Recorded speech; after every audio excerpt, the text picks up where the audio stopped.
तरफ से 30 रुपए का पुरस्कार प्रदान हो रहा है ताकि आप स्वागत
रामधन निसार इनकी तरफ से 21 रुपए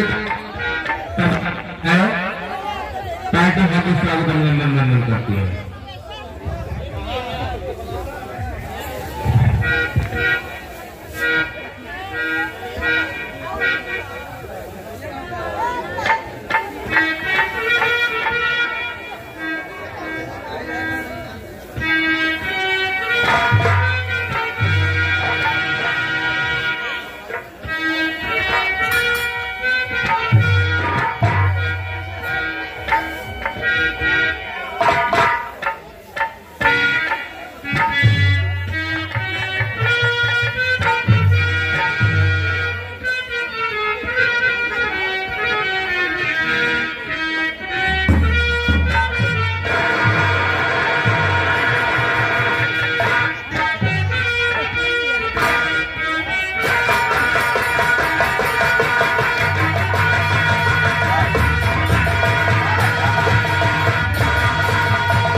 ₹21 का पुरस्कार है। थैंक यू क्या हमारी कंपनी में लाख धन्यवाद।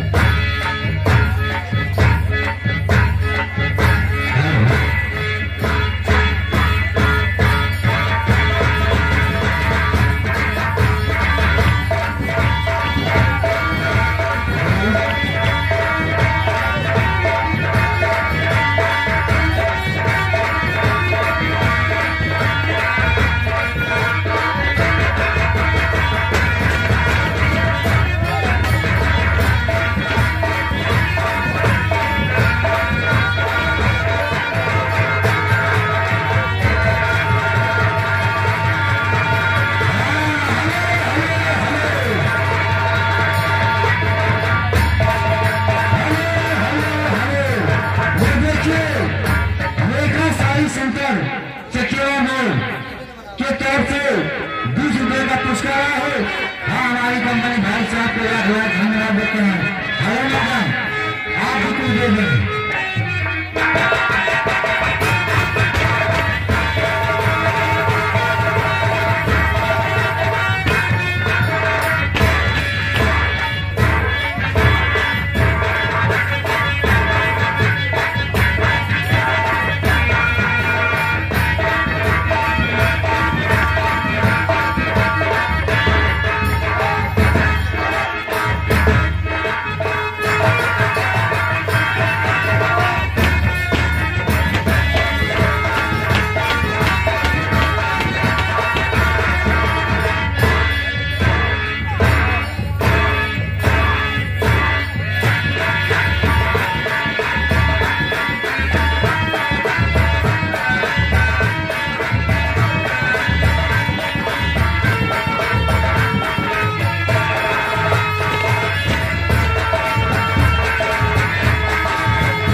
खुश रहो। और ठीक रहो। हाँ हम ठीक ही, अपन बताओ। हम ना फसौले बाटी हो, अपना खुद जाए में फंस गए वहाँ काटी। ए दीदी क्या हो? कहाँ पे हम देखा जैसे इनके बहनी आज लौटान हुआ ना, ऐसे बहनी हमारे दिन बहुत ठीक है। चली आने पे बतिया सही है, लेकिन आज बहनी आज बहुत डरात है। डरात है सुना? हाँ बहन बताओ तो सब जायज है, लेकिन बहनी हो आज सूते वाली बारी है। हमारे मालिक आए वाला है, लेकिन सुना दवा लेके ही निकल दो, बिना पिए कुछ करूँगा।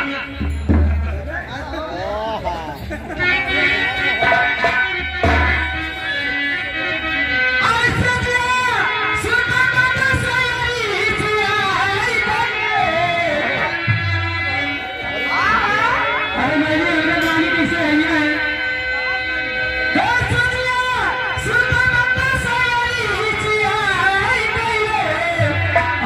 से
बीजापुर के निवासी से 10 रुपये आया है, जो केवल ड्राइवर साहब है उनका ड्राइवर वाला सेवा दीजिएगा।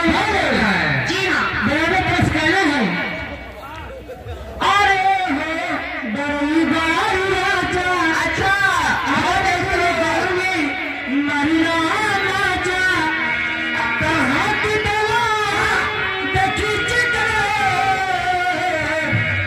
बुझाता गाड़ी लोड हो गई।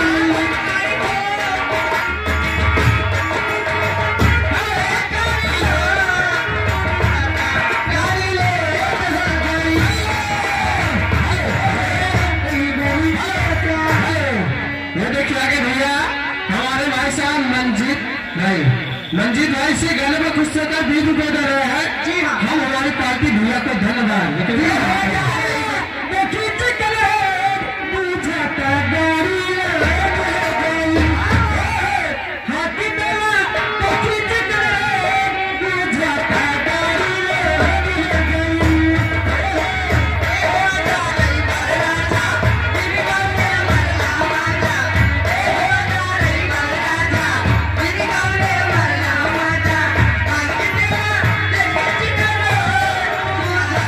Thank you.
के अल्लाह कराने ये क्या बोल रहे हैं?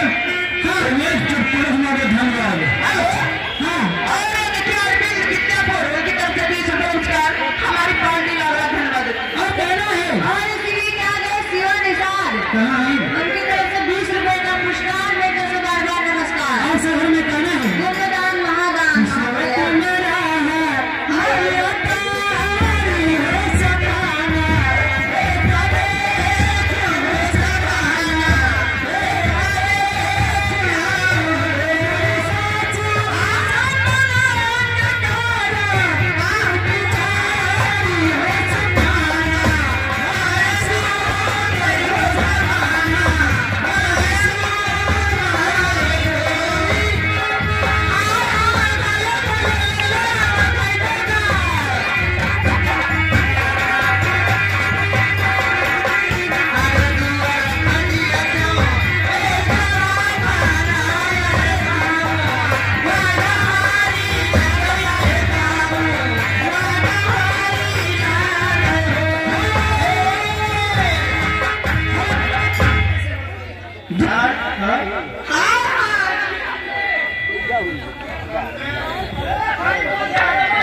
भतीजे हैं, वो 100 रुपया दे रहे हैं, लेकिन उनका पहले क्या है? सोने काली साड़ी लेके कमर में छिप जाए। लेकिन कहती हूँ आके घरवा तू सबके समझादा ये राजा सैया काली साड़ी लादा ये राजा काली साड़ी लादा कमर में छिपका सैया काली साड़ी लादा कमर में छिपका सैया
में फरमाइश इसी कोई फरमाइश चाहिए। हेलो हरे पिया बसे परदेश में हमारे आम है हरे पिया बसे परदेश में हमारे और दुख से हमें भाई इधर राजी देवरा करेगा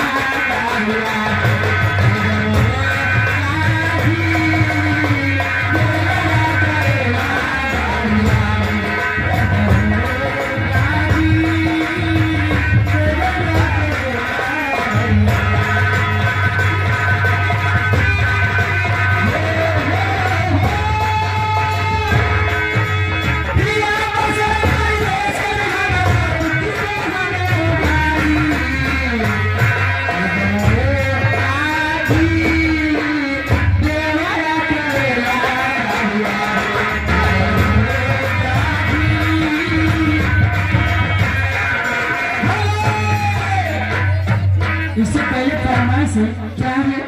हीरा निहारत थक गई अखिया, अच्छा और देखत हो गई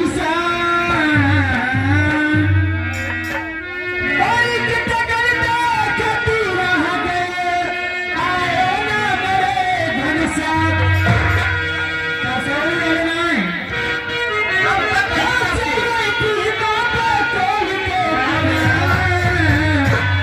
अरे बेदरी की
शुक्रिया धन्यवाद।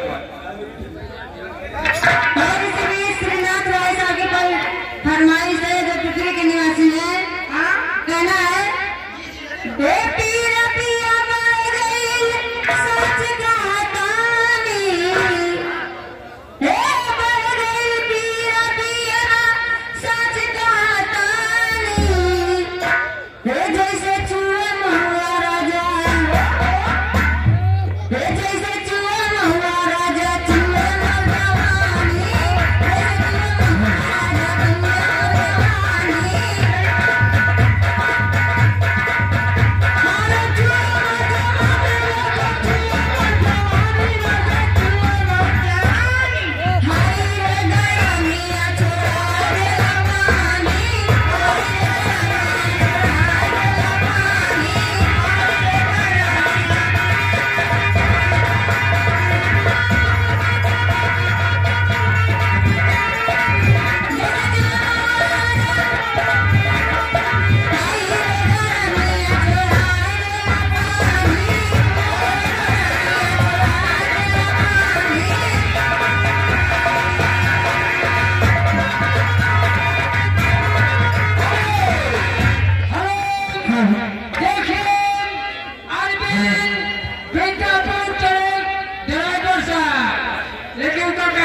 ये देखिए भट्टा मालिक जलाल सिंह बेच कर रहे हैं। समस्या है हाथ में मेहंदी माथ लगा आई हाथों में मेहंदी माने से दूर मारे बाजी का जलवा ओ मैया मेरी बाजी का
ये देखिए जय हिंद टेंट हाउस एक से है समस्या है कई के वादा से बतिया कहाँ मर गए कौन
सुन लिया है सब मैंने सुन लिया है सब मैंने जो तुम्हें सुनाना है